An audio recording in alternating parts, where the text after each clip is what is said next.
Sebelum lanjut videonya, jangan lupa subscribe dan nyalakan lonceng. Assalamualaikum warahmatullahi wabarakatuh. Ketemu lagi dengan saya Adam Bishawa. Yang kali ini saya ingin sharing pengalaman saya saat mendaki ke Gunung Gudik, Notorejo, Kabupaten Tulung Agung, Jawa Timur. Nah, inilah dia suasana di mana saya memarkirkan mobil saya untuk menitipkan mobil saat sebelum kita mendaki menuju ke Gunung Gudik. Desa Notorejo adalah salah satu dari 20 desa yang berada di Kecamatan Gondang, Kabupaten Tulung Agung.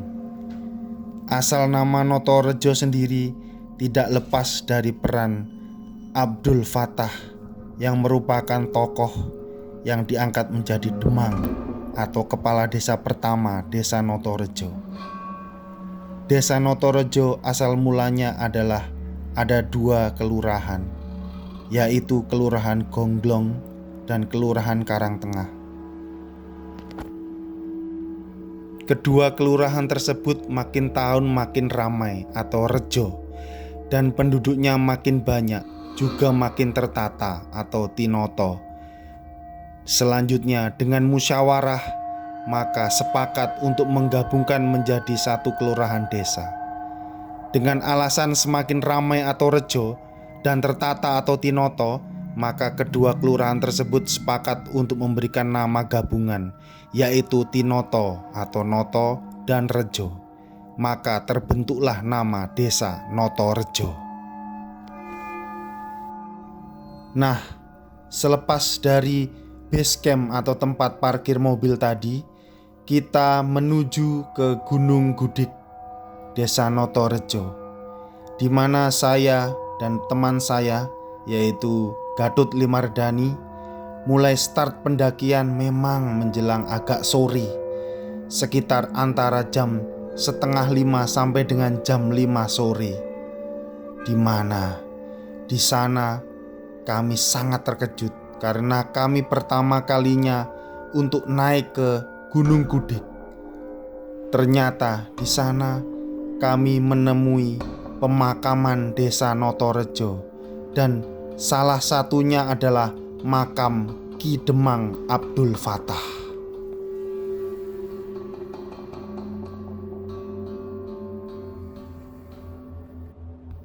Untuk sekedar informasi, Ki Demang Abdul Fattah menjadi kepala desa Notorejo dari tahun 1789 sampai dengan tahun 1849.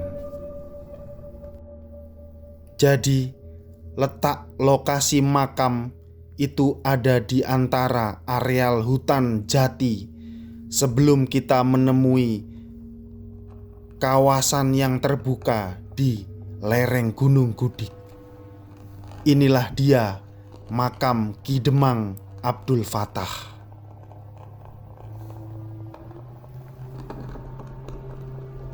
Saat itu meski menjelang sore, akhirnya saya mencoba untuk mengeksplor kembali dan memvideokan makam pemakaman desa Notorejo dan makam Ki Demang Abdul Fattah. Saya memberanikan diri untuk terus merekam di sore hari itu. Entah kenapa, saya pun tidak tahu alasannya, tapi semacam ada rasa penasaran bagi saya untuk kembali turun dan mencoba merekam makam desa dan makam Ki Demang Abdul Fattah. Tentu niat saya tidak ada yang buruk, hanya ingin mengabadikan gambar dari makam pemakaman desa dan makam Ki Demang Abdul Fattah. Dengan bantuan kamera HP yang saya setting supaya lebih cerah dan lebih terang, saya memberanikan diri untuk merekamnya sehingga saya mendapatkan gambar yang cukup jernih. Namun, disinilah awal mula dari pengalaman saya di lereng Gunung Gudik. Mungkin ini menjadi pelajaran bagi saya. Namun memang saat itu niat saya tidak ada yang buruk. Cuma mungkin kurang tepat, sehingga saya pun merasakan penyesalan kenapa saya memberanikan diri untuk merekam kembali makam desa dan makam Ki Demang Abdul Fattah. Selanjutnya akan saya mulai cerita saya ini. Mari kita simak bersama-sama. Pemandangan sore itu menjelang maghrib sekitar 5:30 sore, di mana sayup-sayup saya mendengar di kejauhan suara azan maghrib, sehingga akhirnya saya dan teman saya Gadot berhenti sejenak sampai azan maghrib selesai.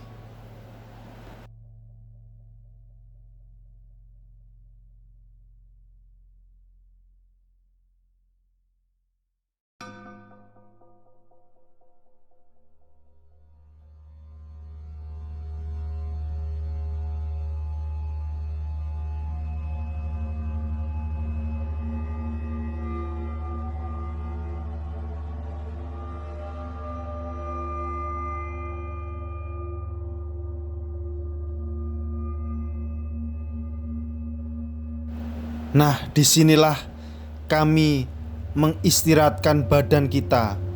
Saat itu memang menjelang maghrib dan sayup-sayup terdengar azan maghrib di kejauhan, sehingga kita berhenti untuk mendengarkan azan maghrib.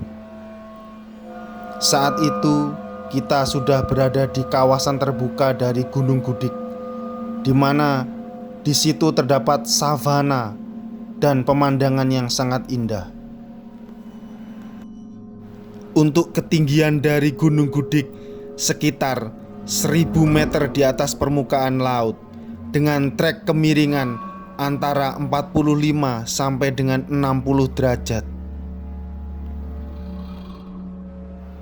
Semenjak melintasi atau melewati pemakaman desa dan terutama makam Ki Demang Abdul Fattah, kami merasakan ada kelainan atau keanehan setelahnya, yaitu sayup-sayup angin mulai kencang tanpa ada suatu sebab apapun. Tapi kami tidak terlalu memperhatikannya. Setelah kita sampai di area camp, yaitu di Bukit Impian area camp 1, capek pun, kelelahan pun melanda kita berdua, sehingga kita ngecamp di permukaan datar yang agak luas di areal Bukit Impian Gunung Gudik. Saat itu jam telah menunjukkan pukul 6:15 atau sekitaran 6:30 sore menjelang malam. Subhanallah, memang areal camp sangat indah view-nya, yaitu City Light dari Kabupaten Tulung Agung, Jawa Timur. Sangat indah sekali bagi kami, terutama cuaca yang sangat mendukung dan tidak hujan meski mendung.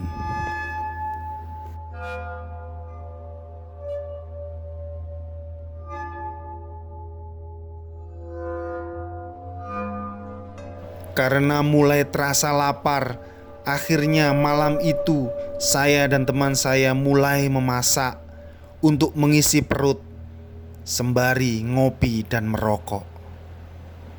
Tidak ada firasat apapun sebelum kami menemui hal yang mistis.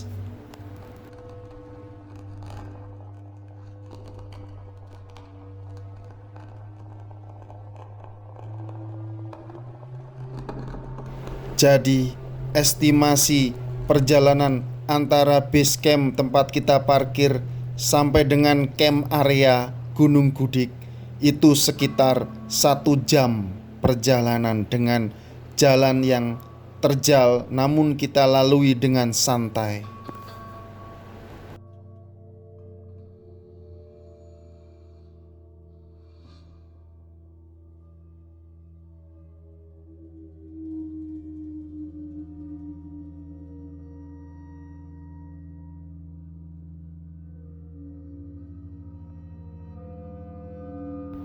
Meski visual video ini adalah sudah pagi, namun akan saya mulai cerita saya.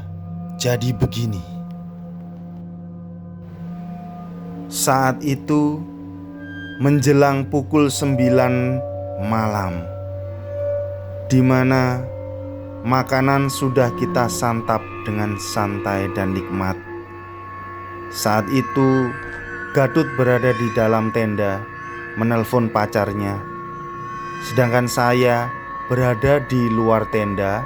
Saya menggelar matras dari aluminium foil yang berwarna silver abu-abu.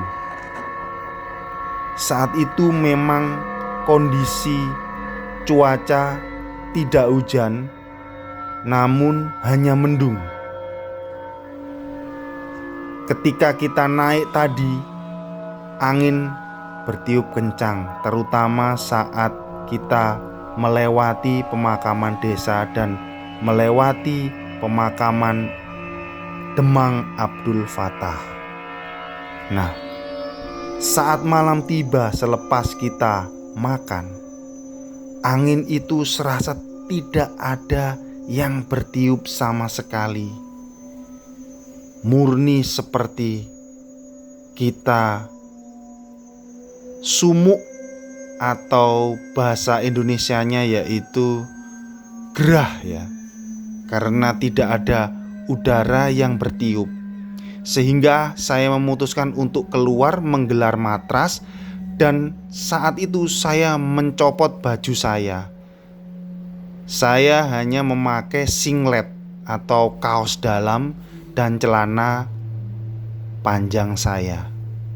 Sambil merokok, saya santai menikmati city light. Jam menunjukkan hampir jam 9 malam.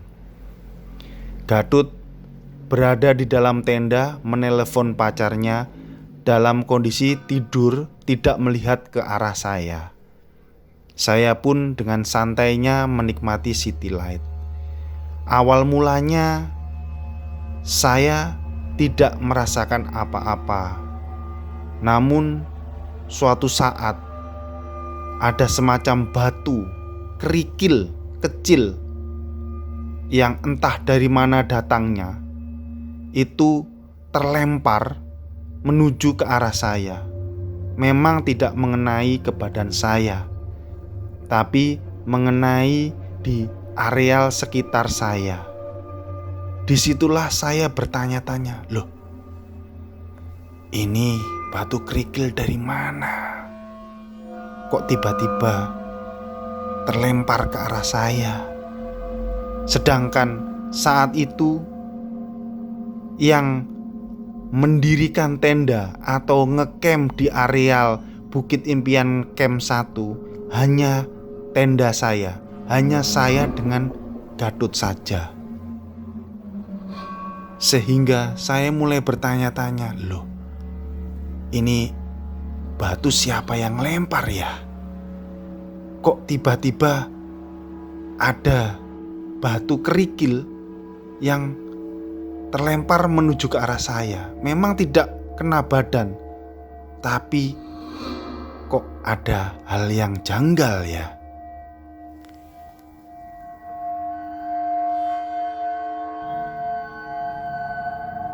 Batu itu terlempar ke arah saya, tidak hanya sekali atau 2 kali, namun berkali-kali. Mungkin ada sekitar 9 kali, dengan jarak interval waktu sekitar jeda 1 menit sampai 1,5 menit. Dan itu sangat mengejutkan bagi saya.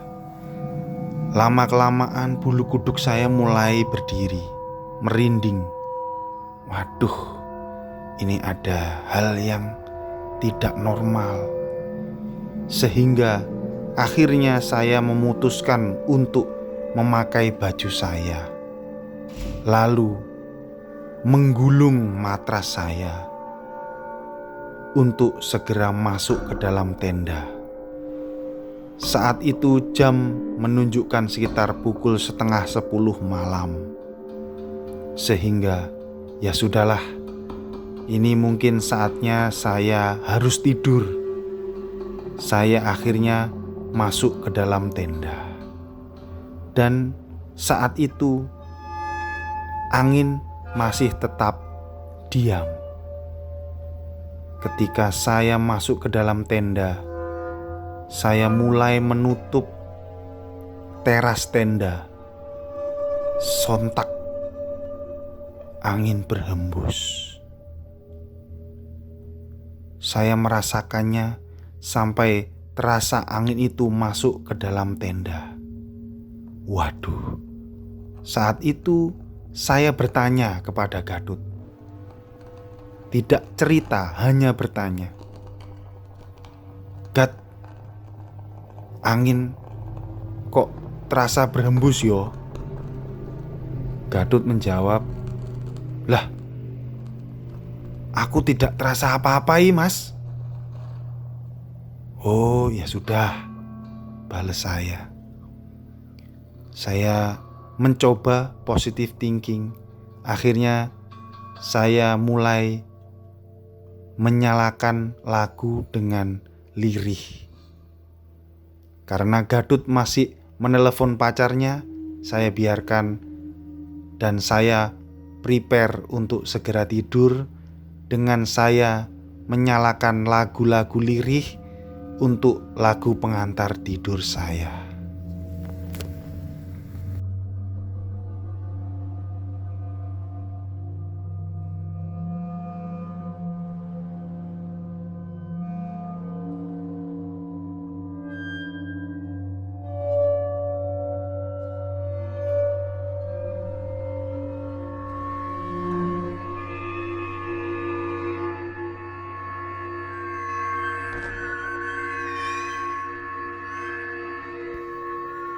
Tak cukup sampai di situ. Kejadian saya dilempari batu berlanjut. Saat itu saya berhasil memejamkan mata untuk mencoba tidur. Namun malam hari menjelang jam 12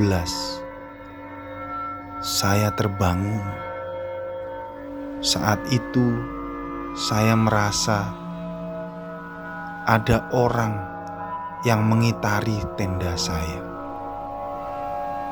Jadi saya merasa ada orang membawa tongkat, entah kayu.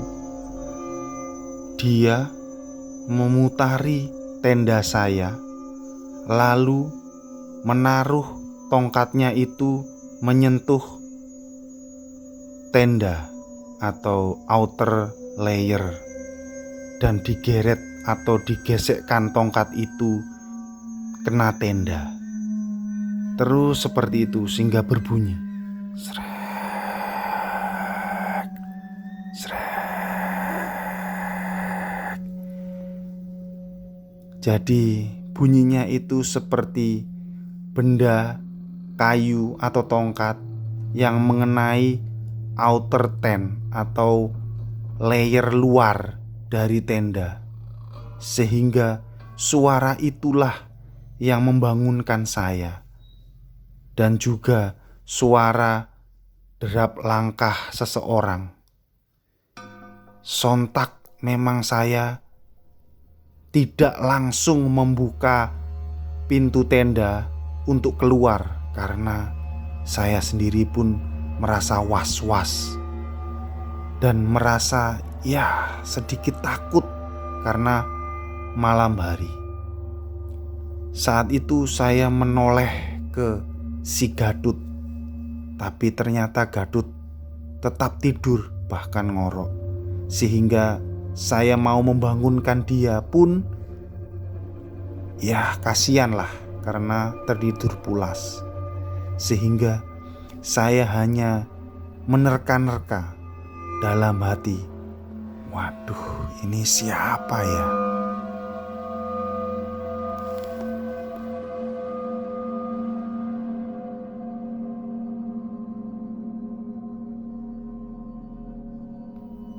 Namun tak lama selepas saya bangun, orang itu pergi entah kemana. Tiba-tiba tidak ada gitu. Nah, dari situ saya mulai mengambil lampu senter saya. Saya beranikan diri untuk keluar tenda, mengecek di luar tenda ada bahan makanan, apakah ada yang hilang, ataukah ada sesuatu atau sepatu kami yang kita taruh di luar yang hilang. Ternyata semuanya komplit, tidak ada satupun yang hilang. Lalu saya membuka pintu luar tenda untuk mencoba menengok keluar, apakah ada sesuatu di luar. Ternyata yang saya dapati hanya sepi, mendung, city light, malam, dan angin yang tidak berhembus. Akhirnya saya putuskan untuk masuk ke dalam tenda dan mencoba untuk tidur kembali. Sampai dengan akhirnya pagi pun tiba.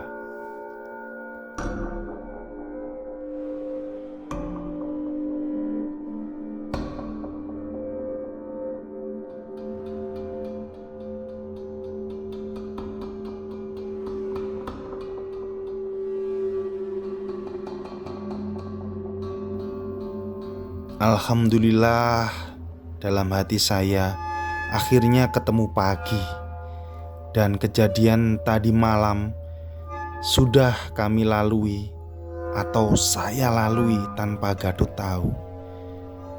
Alhamdulillah cuaca cerah, kita diberi sunrise.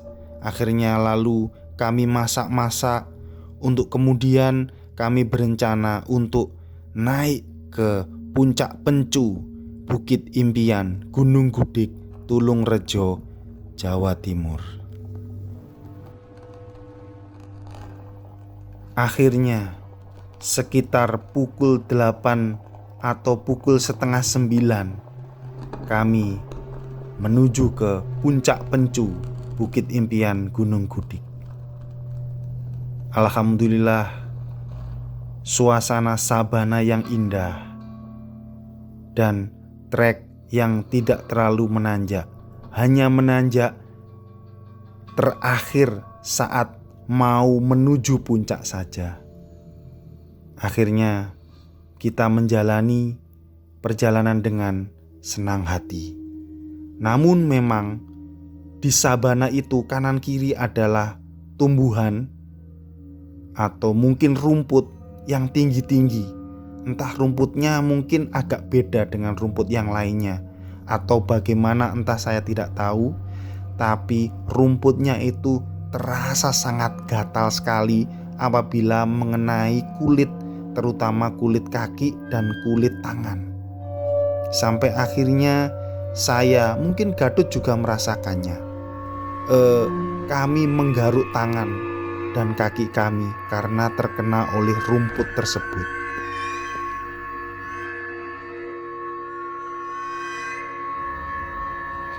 Setelah foto-foto di atas puncak Pencu, akhirnya lama-kelamaan rasa gatal yang saya alami kok semakin menjadi-jadi.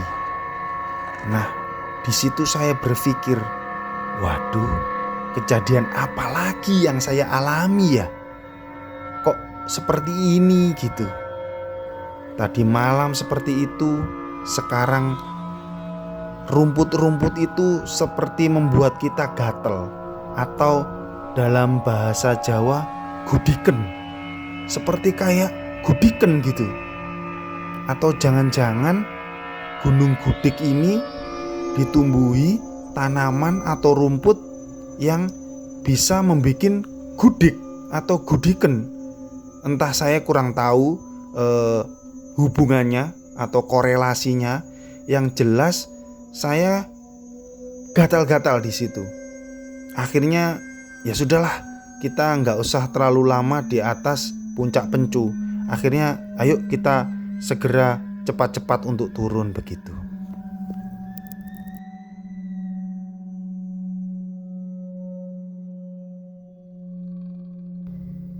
Sebetulnya Gunung Gudik ini adalah anak gunung dari jajaran pegunungan Wilis. Jadi Gunung Gudik ini adalah di selatannya Gunung Wilis. Sehingga kami pun tidak tahu ini apa berkaitan dengan misteri Gunung Wilis ya.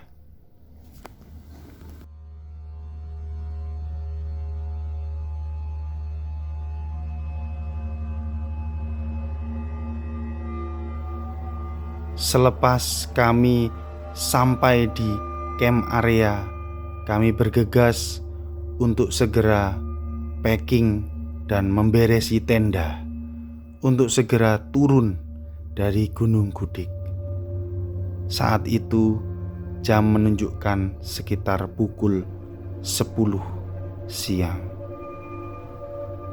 Dan akhirnya saat itu kami pun melewati kembali makam Ki Demang Abdul Fattah dan makam dari Desa Notorejo. Saat itu tidak ada kejadian yang janggal, seperti biasanya lancar. Namun memang kembali ketika melewati pemakaman itu, angin tiba-tiba berhembus karena pemakaman itu berada di areal hutan jati lereng Gunung Gudik, sehingga angin pun berhembus berasa sekali.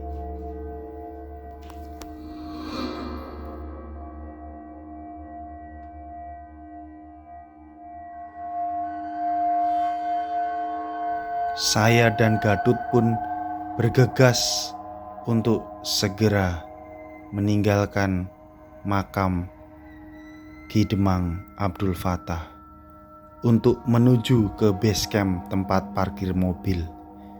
Saat itu selain ya merinding atau meski sudah pagi atau siang, tapi ya berasa sangat beda begitu melewati areal pemakaman itu.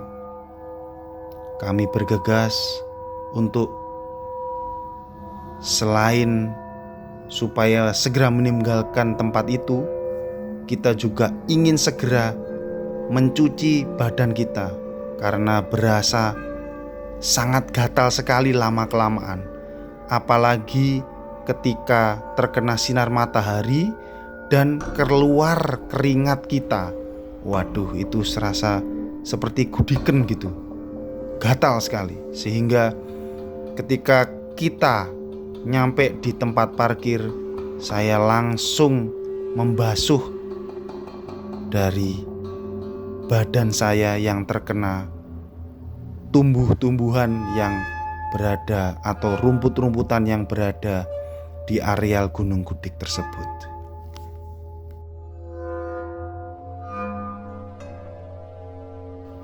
Nah, itulah dia full story, kisah cerita yang saya alami secara pribadi saat pendakian di Gunung Gudik, Tulungagung. Untuk hikmah yang saya petik apa? Apa yang perlu saya introspeksi dari kejadian tersebut? Ya, masih menjadi tanda tanya, karena saat naik kami sudah berdoa, saat melewati makam kami sudah assalamualaikum. Tapi entah apa yang terjadi, seperti itulah yang terjadi.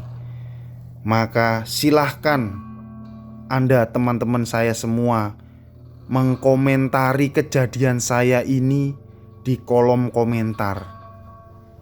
Percaya tidak percaya, namun itulah yang terjadi. Wallahu a'lam bishawab. Itu yang terjadi pada saya. Silahkan beri pendapat kalian di kolom komentar. Pasti akan saya balas.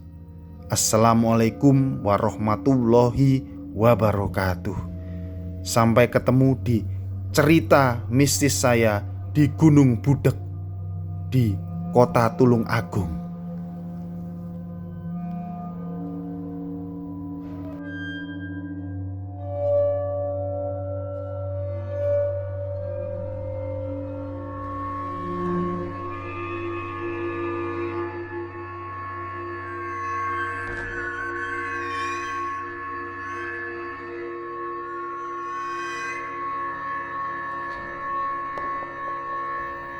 Assalamualaikum warahmatullahi wabarakatuh.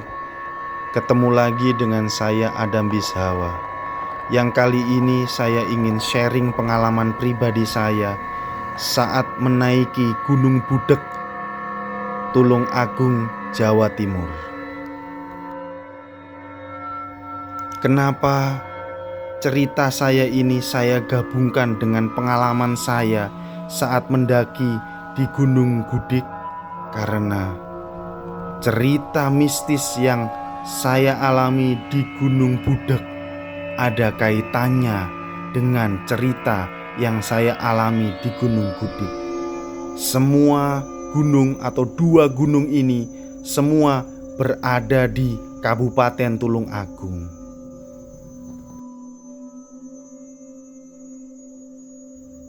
Jadi saat itu pendakian yang saya lakukan ke Gunung Gudik adalah di bulan Juni 2020. Lalu pendakian yang saya lakukan ke Gunung Budek adalah di bulan September 2020. Saling berdekatan.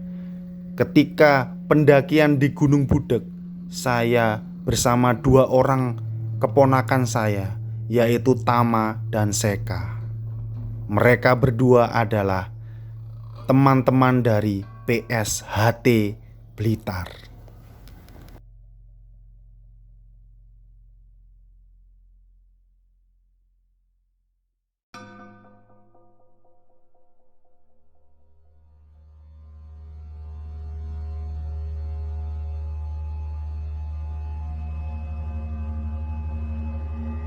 Sebelum saya masuk ke dalam cerita saya di Gunung Budek, ada baiknya saya akan menceritakan legenda Joko Budek di gunung ini.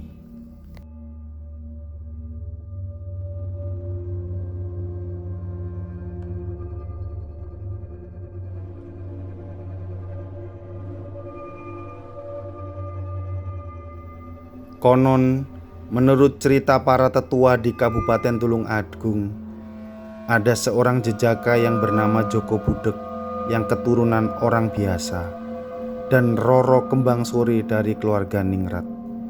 Joko Budek sangat mendambakan Roro Kembang Suri menjadi pasangan hidupnya karena Joko Budek mencintai Kembang Suri dengan sepenuh hati. Tentu keinginan ini berlebihan dan tidak mendapat tanggapan dari Kembang Sore. Karena Kembang Sore berpendapat bahwa Joko Budek bukanlah pasangan yang setimpal untuk dirinya. Sebagai lelaki, Joko Budek tidak pernah surut keinginannya untuk mempersunting wanita idamannya. Berbagai cara sudah dilakukan agar keinginannya bisa terwujud. Lama-kelamaan hati Kembang Sore yang keras bagaikan batu luluh oleh keseriusan Joko Budek mendekati dirinya. Tetapi tentu saja keinginan ini tidak serta-merta diterima begitu saja oleh Kembang Sore. Roro Kembang Sore mau menerima lamaran Joko Budek dengan persyaratan yang harus dipenuhi oleh Joko Budek. Kembang Sore mau dipersunting oleh Joko Budek asalkan Joko Budek mau bertapa 40 hari 40 malam di sebuah bukit beralaskan batu dan memakai tutup kepala cikrak. Apa cikrak? Cikrak adalah alat untuk membuang sampah di Tulung Agung sambil menghadap ke lautan kidul. Joko Budek menerima persyaratan ini dan melaksanakan apa yang diminta oleh Roro Kembang Sore. Setelah waktu berlalu sesuai yang dijanjikan, Roro Kembang Sore berharap Joko Budek datang untuk memenuhi janjinya. Setelah ditunggu 1 hari 1 malam, ternyata Joko Budek tidak muncul juga. Kembang Sore pun mulai cemas, karena sebenarnya di hati Kembang Sore juga tumbuh rasa cinta kepada Joko Budek.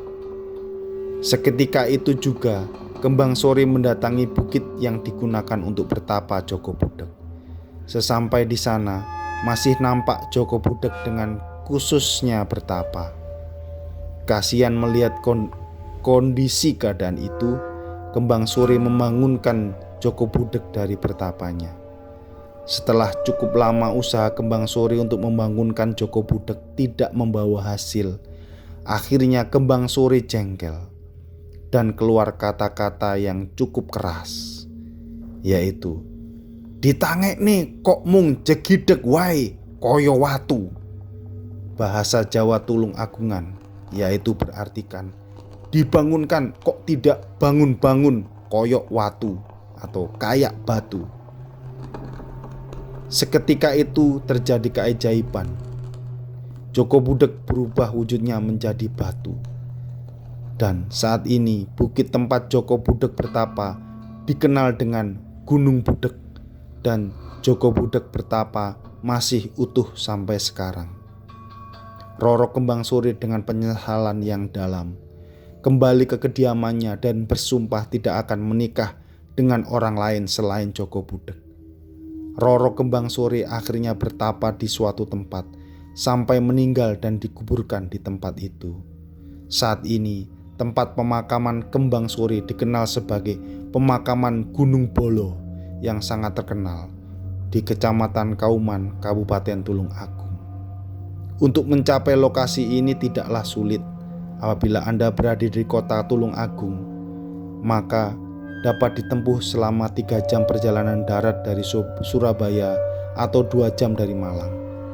Batu besar tersebut bisa disaksikan di kawasan Wajak Kidul dengan bukit tandusnya yang menyimpan jutaan kilo marmer berkualitas terbaik di Indonesia.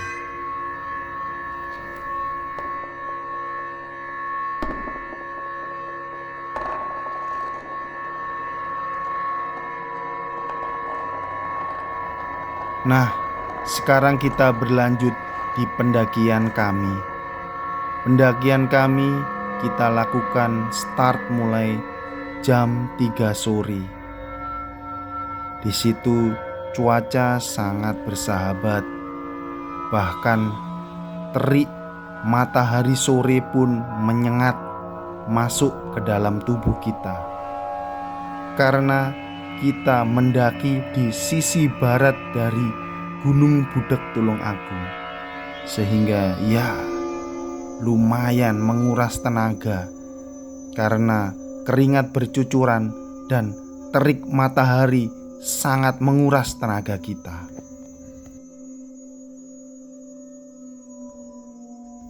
Namun pemandangannya wow, jangan ditanya.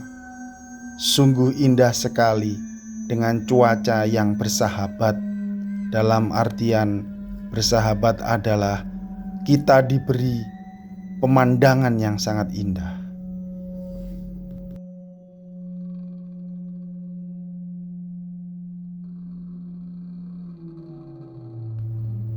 Pendakian saat itu berasa sangat normal sekali, seperti pendakian-pendakian sebelumnya, karena banyak sekali kita berlalu lalang dengan para pendaki lain yang juga ingin mendaki ke puncak Gunung Budak.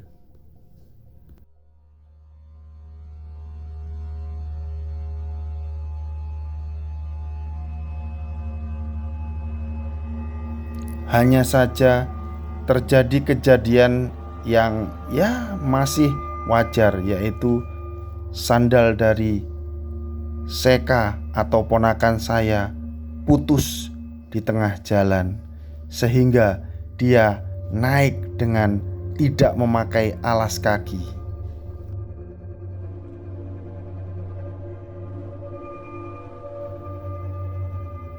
Sampailah kita di pertengahan perjalanan untuk menuju ke puncak.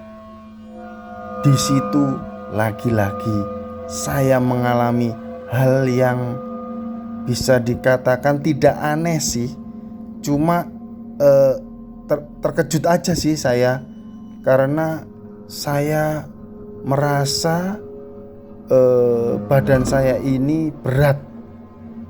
Dalam artian, satu, saya membawa keril atau tas ransel 70 liter. Memang paling besar sendiri di antara ponakan-ponakan saya.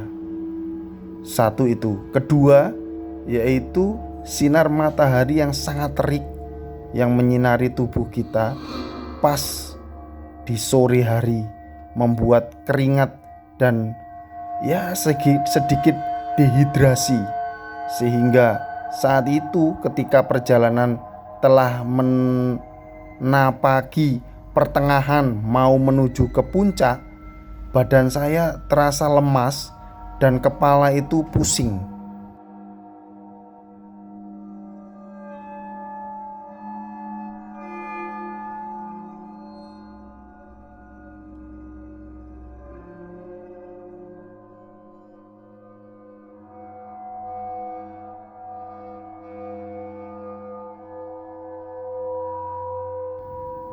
Dengan kondisi tubuh saya yang lemas dan kepala yang pusing, akhirnya saya memang sempat untuk tidak meneruskan naik ke Gunung Budak. Tapi sayang, karena cuaca sedang bersahabat. Akhirnya saya lanjut menuju ke puncak Gunung Budak. Tapi dengan konsekuensi perjalanan naik itu saya sering istirahat. Paling tidak perjalanan naik ke Gunung Budak bisa ditempuh 1 jam sampai dengan 1 jam setengah perjalanan saja. Namun karena saya sering beristirahat, maka perjalanan itu saya tempuh menjadi 2 jam atau mungkin 2 jam setengah perjalanan untuk sampai ke tempat camp area.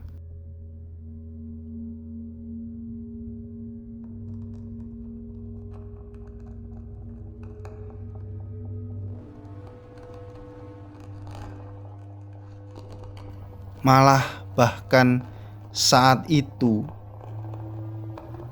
tanjakan di Gunung Budak sangat terjal. Terlihat di video, diberi pertolongan dari tali temali atau webbing yang sudah disediakan oleh pihak base camp. Di situ terlihat bahwa tanjakan dari Gunung Budak sangat curam dan terjal. Kalau dibilang ketinggiannya hanya sekitar antara 700 sampai dengan 900 mdpl saja, tapi kemiringannya bisa mencapai 60 sampai dengan 75 derajat, sehingga harus dibantu oleh webbing.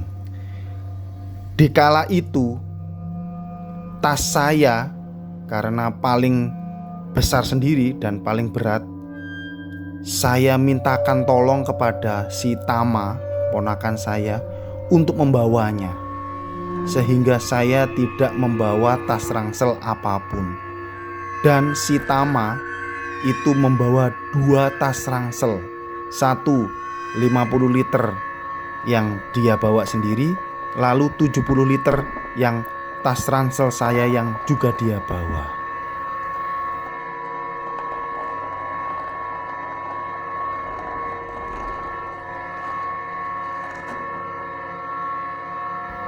Nah, karena sering kita beristirahat, akhirnya saya dan ponakan-ponakan nyampe di camp area pas setengah 6 sore atau menjelang maghrib.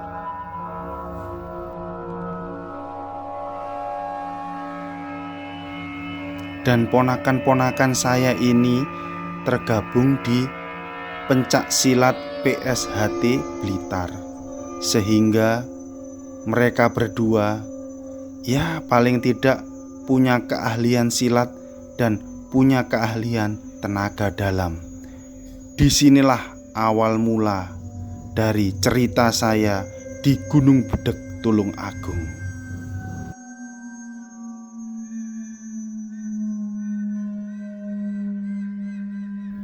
Inilah dia tempat camp area Gunung Budek. Selain luas juga datar. Namun ternyata dapat kita ketahui bahwa di tempat camp area ini terdapat banyak monyet atau kera yang menghuni Gunung Budek. Tidak hanya satu, tapi mungkin puluhan kera, di mana ada yang salah satu yang besar sekali. Mungkin itu semacam ketuanya atau rajanya ya. Sehingga kalau kita berada di Gunung Budek, hati-hati dengan kera atau monyet, tepatnya di camp areanya.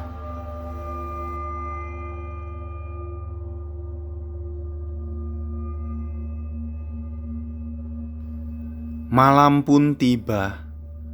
Di situ saya mulai mengabadikan keindahan city light dan sunset sekaligus. Subhanallah, Masya Allah, sungguh indah sekali karena cuaca yang sangat bersahabat dan keren sekali pemandangan saat itu.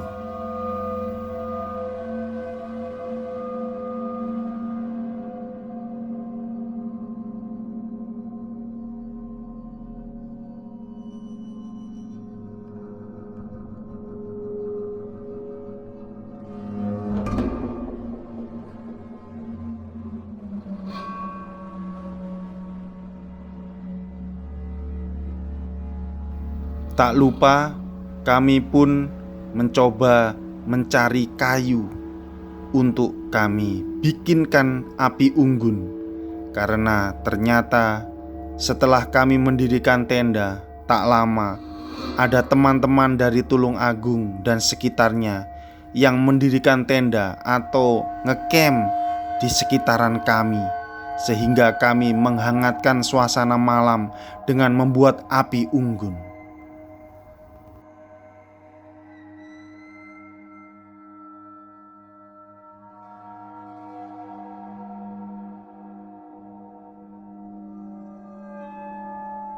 Saat malam tiba, selepas kami memasak dan makan malam, kami berdiam diri menikmati api unggun sambil seruput kopi dan merokok.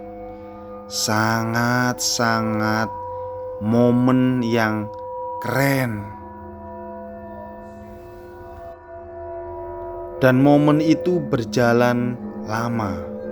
Mungkin sampai dengan jam 10 sampai jam 11-an malam. Kami terus bercengkrama, ya ngobrol di depan api unggun itu. bersama teman-teman dari PSHT yang ternyata dari teman-teman mereka, ponakan-ponakan saya, ada juga PSHT yang dari Tulung Agung bertemu di tempat camp area.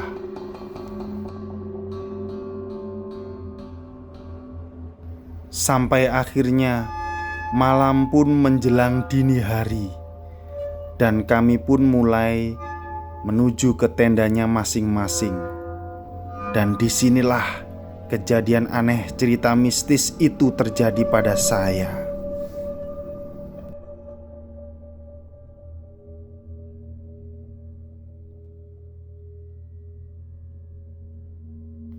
Mungkin visual dari video ini telah pagi saat saya mulai menanjak ke puncak Gunung Budek.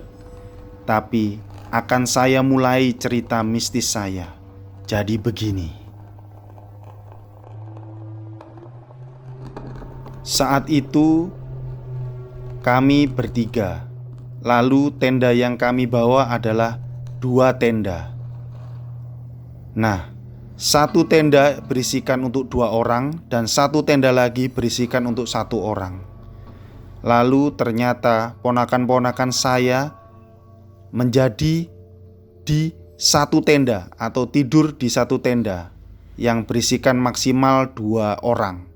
Akhirnya saya tidur sendirian di 1 tenda yang hanya berisi untuk 1 orang saja.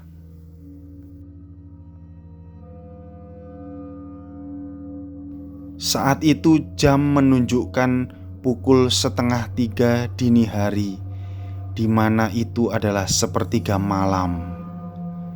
Saat itu hening karena api unggun telah padam dan teman-teman yang lain telah tertidur pulas di tendanya masing-masing.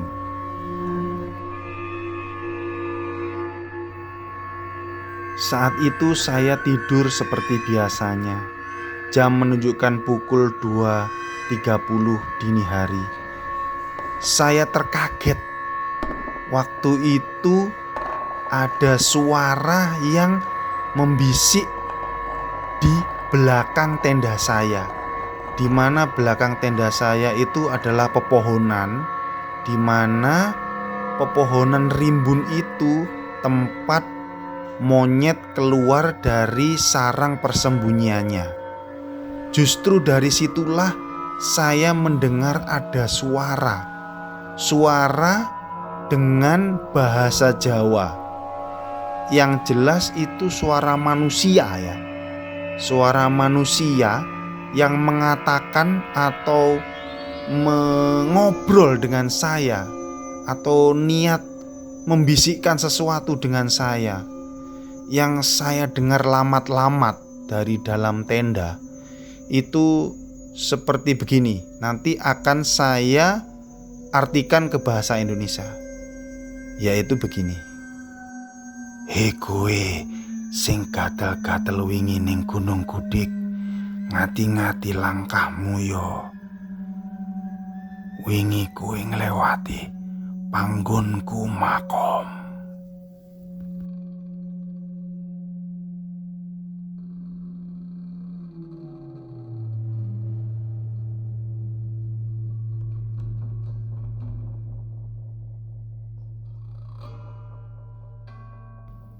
Artinya dalam bahasa Indonesia, hei kamu yang mengalami gatal-gatal kemarin di Gunung Gudik, hati-hati dalam kamu melangkah.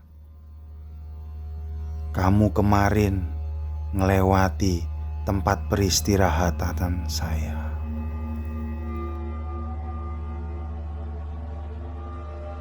Sontak saya menoleh ke tenda sebelah belakang. Lihatlah, ada sosok di luar tenda yang di bagian belakang. Tanpa pikir panjang, akhirnya saya memberanikan diri untuk keluar menuju keluar tenda, menengok ke belakang tenda saya.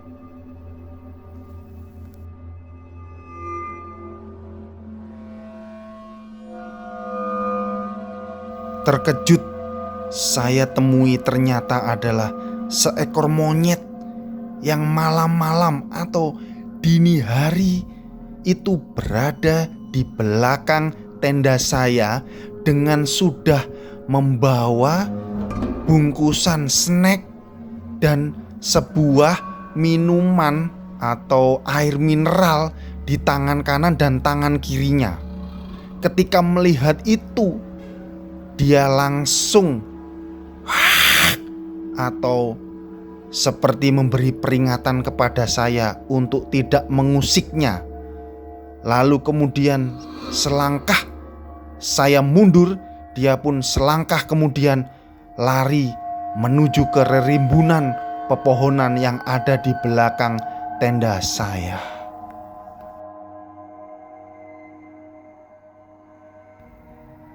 Akhirnya pun saya membangunkan keponakan-keponakan saya, yaitu Seka dan Tama. Untuk saya mau gak mau menceritakan hal itu, karena ya apa boleh buat, saya mengalami hal yang mengejutkan, terutama di dini hari di Gunung Budak Tulungagung. Sontak ketika itu mereka berdua bangun dan menuju keluar tenda untuk melihat keadaan sekitar. Dan monyet atau kera itu sudah jauh pergi, masuk ke dalam pepohonan yang rimbun gelap.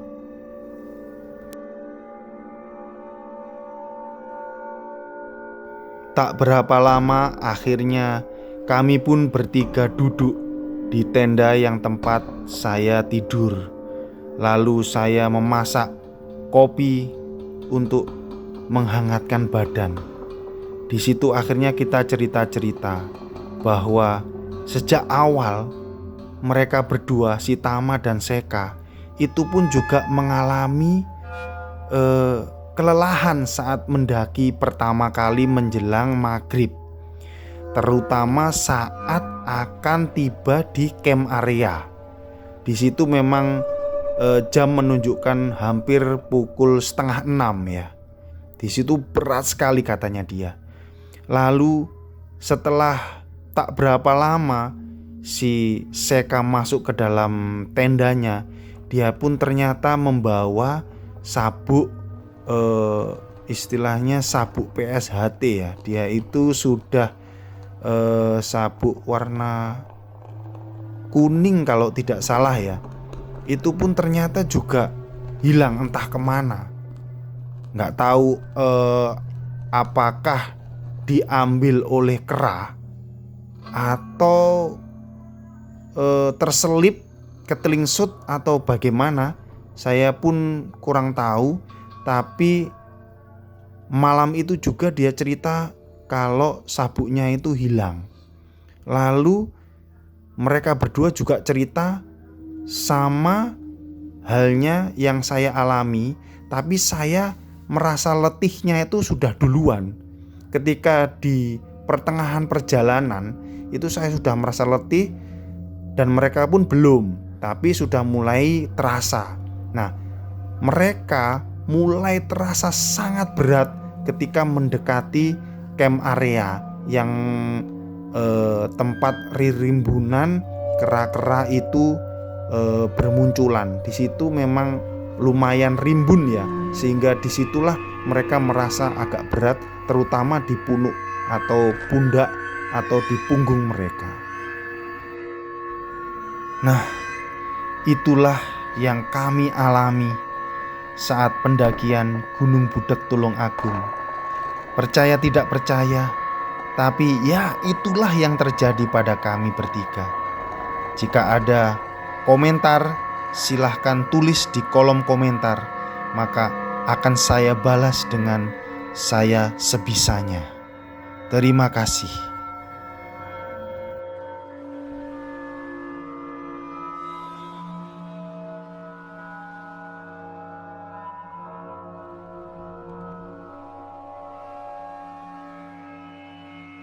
Terima kasih telah menonton video ini hingga tuntas. Jangan lupa subscribe, like, dan share.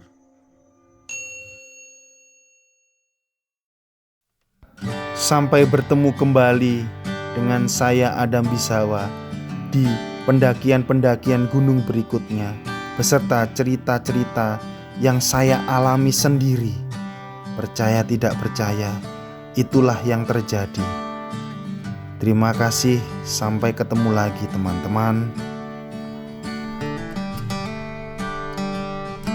Hikmah yang bisa saya ambil dari pengalaman saya adalah saya terus harus mendekatkan diri pada Allah Subhanahu wa Ta'ala, Tuhan yang Maha Esa, karena semua adalah ciptaannya.